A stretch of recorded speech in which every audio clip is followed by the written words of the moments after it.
We're the United States of America.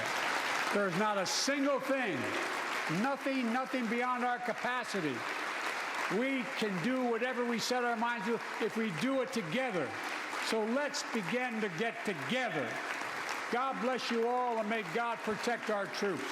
Thank you for your patience.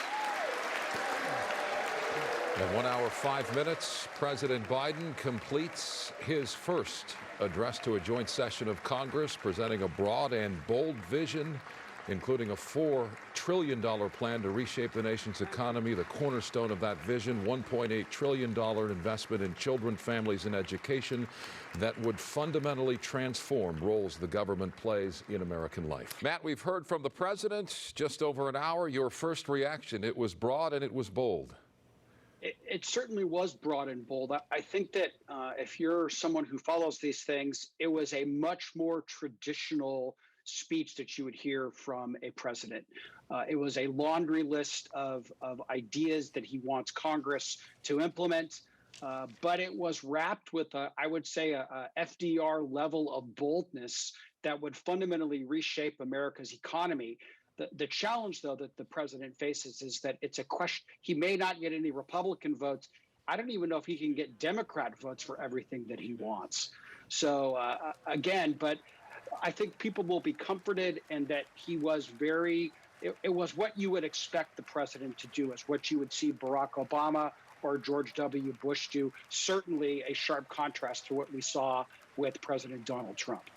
We're looking at live pictures right now at Congress as the president is making his way out of the chamber. And once he leaves, about 5 minutes after that, we will get the GOP response, that given by Tim Scott. He is the only black Republican senator. He entered the Senate in 2013, and he is the lead GOP negotiator on police reform. Biden, of course, touched on that. The president touched on police reform and saying, let's just get it done with the anniversary of George Floyd's death coming up in May. Your thoughts about what we can expect from Tim Scott and the GOP response? Well, Tim Scott has a difficult task. You're playing the small room when you follow the president speaking in the House chambers. So, one, he has to rise to the moment and make sure that he projects accordingly. But I think you'll hear Tim Scott talk about more reforms catered to the middle class. And he will also talk about the crime bill. That he had a bill last year that, frankly, Democrats filibustered and denied that legislation from passing, that a year ago could have been a major step forward in police reform. So he is working with Karen Bass right now. But I think that you will hear him try to strike a more optimistic chord, but also highlight the massive tax increases that Joe Biden proposed tonight that will extend far beyond those making $400,000 or far below those making $400,000 a year. Senator Tim Scott, as you know, Matt, a rising star in the Republican Party with the rare ability to, in a sense, unite competing factions. Does he get a foothold tonight with his response? Micah, that's a tough one. You know, I look at past, Marco Rubio and Bobby Jindal spoke in the past, and they did not meet the moment, shall we say. Tim Scott has an opportunity. I've heard him speak before. He's very dynamic. He can certainly tell a good story. And I think he has an opportunity tonight. You know, Joe Biden's speech tonight was very meat and potatoes. It was really geared. There was no up and down and, striking rhetoric that was going to set the world on fire. And I think that that's an opportunity for Tim Scott to offer a little bit more emotion in the speech, to contrast himself with the president. But again, he faces a really difficult task because he is on a much, much smaller stage. Let's talk about some of the points that the president hit in his speech, starting with talking about his American Rescue Plan and recovering from the pandemic. We do have a soundbite from that. Let's listen to that, and then we'll have reaction afterwards. The worst pandemic in a century. The worst economic crisis since the Great Depression. The worst attack on our democracy since the Civil War. Now, after just 100 days, I can report to the nation, America is on the move again. So he says America is on the move again. Your response to his first 100 days, he's saying that he has more jobs in the first 100 days than any other president. He even mentioned the IMF and how they said that we are projected to have a 6% growth projection. I mean, those are big numbers if you think about it, and that America is moving forward. But we also have to compete. No, sure, exactly. I mean, look, the president had two main objectives when he took office: get shots in arms and put money in people's pockets. He did both of those.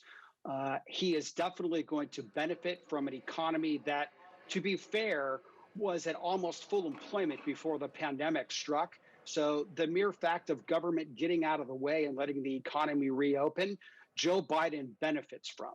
But such is the luck of being president.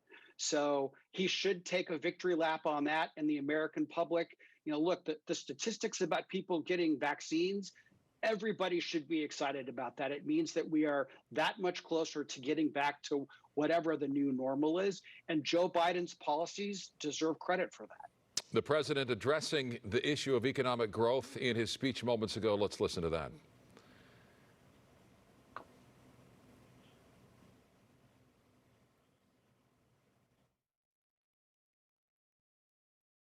The International Monetary Fund is now estimating our economy will grow at a rate of more than 6% this year. That will be the fastest pace of economic growth in this country in nearly 4 decades. America's moving forward, but we can't stop now. We're in competition with China and other countries to win the 21st century. We're at a great inflection point in history.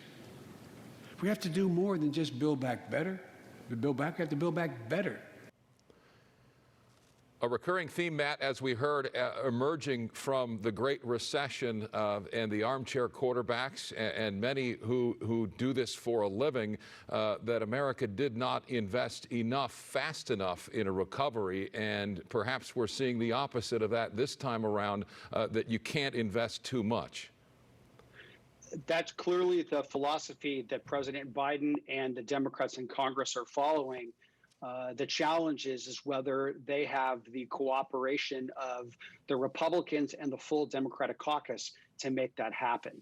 I mean, I think that the fear is that, while there was continued growth under Barack Obama, it was slow growth that was that jumped up when President Donald Trump was in the White House. President Biden's challenge is, how do you reshape that growth but continue the strong upward trend that America was on until we got ravaged by COVID? Joe Biden thinks that his plan is the right one.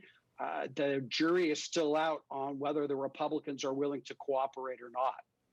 That's really where it's at. It's all about the cooperation. You heard a lot of that throughout his speech and trying to, go across the aisle and make things work. What are the chances of any of this happening, with the Senate and the House? Well, the House is easy. The Democrats have the majority, and the House is a majoritarian body where if you have the votes, you can pretty much do anything. The Senate, the minority has rights that are preserved in the rules of the Senate.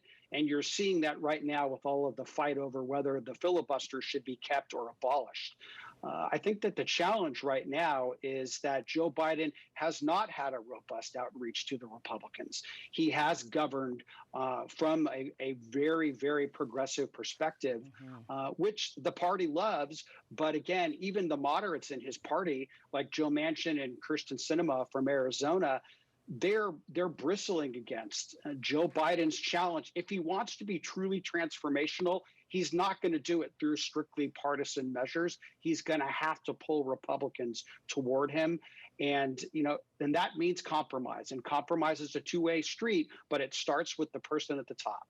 And we've heard intonations from Minority Leader McConnell about just that. He's holding the line. Perhaps it's a pared-down version of all this that we end up seeing.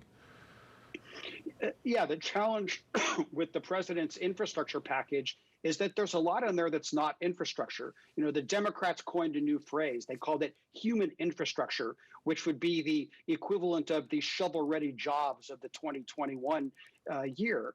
You know, traditional infrastructure, I think you'll get broad bipartisan support. But, you know, again, the devil is in the details, and the Democrats want to load up the next spending bill with a lot of things that are not traditionally classified as infrastructure, and that's where the fight is going to occur. Okay, so let's talk about let's listen rather to Biden, to the president, talking about how America must lead the world in emerging technologies. Think about it. There is simply no reason why the blades for wind turbines can't be built in Pittsburgh instead of Beijing. No reason. None. Good night, and God bless the United States of America. And there you have Senator Tim Scott, the GOP response to President Biden's speech of his first 100 days. Biden's speech, highlighted as crisis and opportunity. This, an alternative vision for America given by the Republicans, as Tim Scott said, a conversation of common sense and common ground. And the question is, did he do that? Powerful observations on race in America from the senator and the role it plays in policy and politics as he sees it. Also, an optimistic vision for the future of this country, focused on economic growth and optimism and opportunity for working families. Matt Klink back with us. Your reaction to the Republican response from Senator Scott. Did he hit the tone? As far as response speeches go, it was one of the better ones that I have heard in a very long time. He spoke, and I think that some of the things, especially the lack of schools opening that we in the Los Angeles Unified School District area know all too well, it rings very close to home and is a source of great frustration. And he highlighted a different path. And I think that he also called upon the number of COVID bills that were passed with overwhelming majorities in Congress of both parties. And yet when Biden came in, the Democrats rammed through a partisan bill. He set up a nice contrast with Joe Biden. Again, he's not doing this speech for the coasts. He's catering to the vast middle, where there are more votes than there are on the coast. But his tone was excellent. And I think you heard Tim Scott is a very accomplished speaker as well. Certainly. And I just wondered, for the families of the victims out there that are really listening intently about police reform and so forth, did they hear what they needed to hear from both the Republicans and also from the president? I think, unfortunately, Cher, there's so much division in how police reform is discussed right now. Either you're pro-victim or you're pro-cop, and there's no common sense middle. And hopefully Tim Scott and Congresswoman Karen Bass from Los Angeles can find some place to meet in the middle, because some reform is necessary, but we don't want to go too far, because we do need a police presence in this country, and an effective police presence. And you would believe there's an opportunity there when you talk about Karen Bass and Senator Tim Scott as well. Micah, if we can't get this done now, with everything that has happened over the last year and the high-profile deaths that have occurred, I don't know when we are going to be able to do it. And if it can be done, I'm confident that Congresswoman Bass and Senator Scott can get it done. Our political consultant, Matt Klink, always good to see you.